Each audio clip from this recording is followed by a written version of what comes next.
Grabe pa nga yata ang Binbini Pilipinas. Pwede ko siyang gawin ng gaw, pulutan ko siya.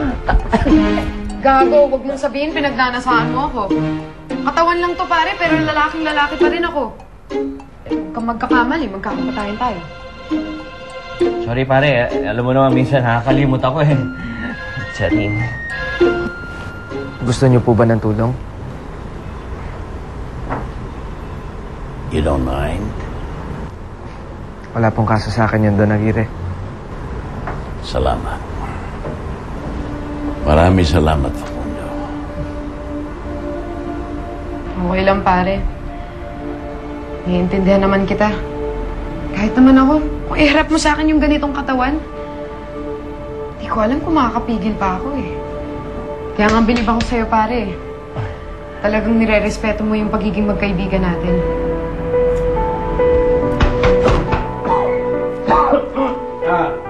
Okay na pare.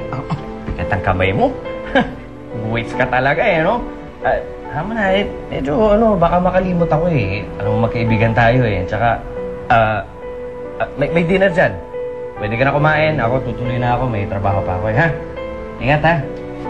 Kaganto, gagawin pa o lesbiana? Magkaibigan ba kayo ng lalo?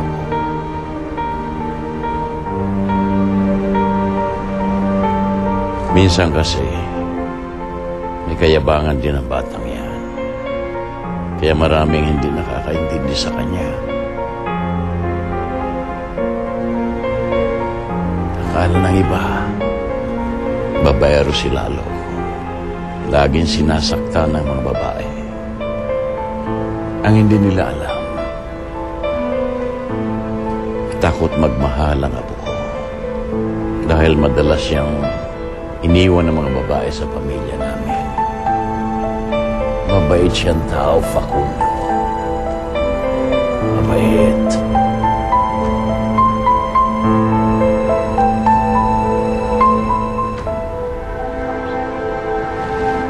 Don Aguirre, mauna na po ako.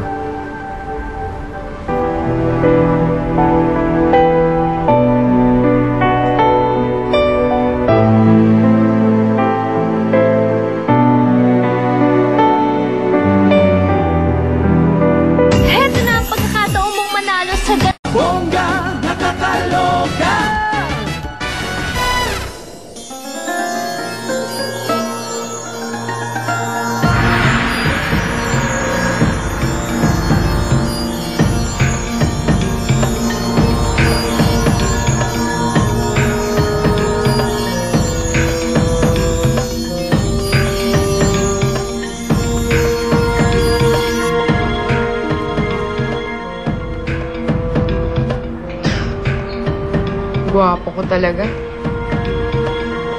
Asa na kaya katawan mo?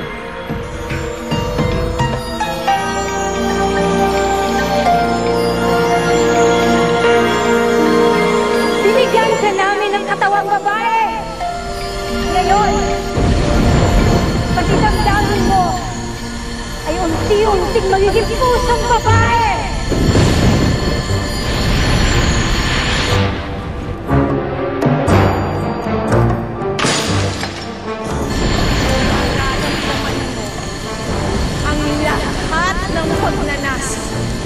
At lahat ng pangangailangan ng isang tunay na babae.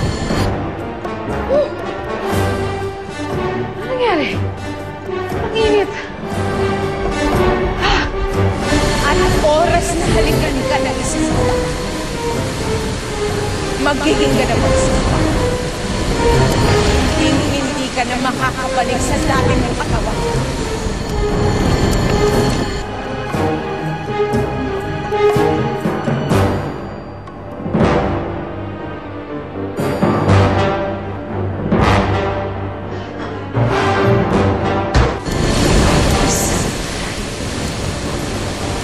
Isang halik at mawawala ang lahat ng bahid ng iyong pagkalala.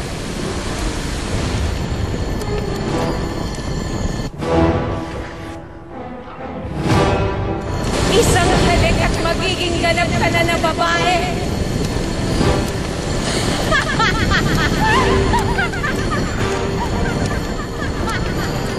Ano ba nangyari sa akin?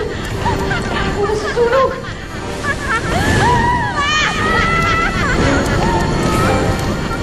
Bombero! Kailangan kong tumawag ng bombero!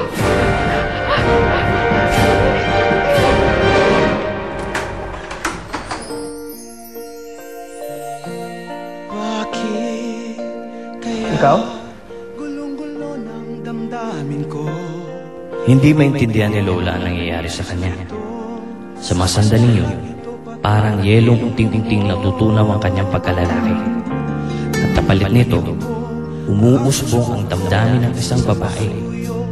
Pakiramdam niya, may tumama para sa dibdib niya. Umiikot ang paligid niya.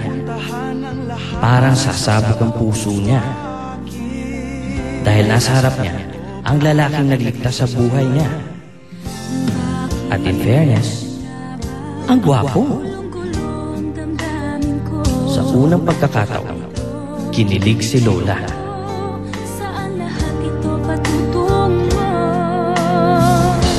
Cute mo pala. Sulyak ng akin, tinig mo isang matamis na awit. Bakit sa isang sandali? Bakit ito?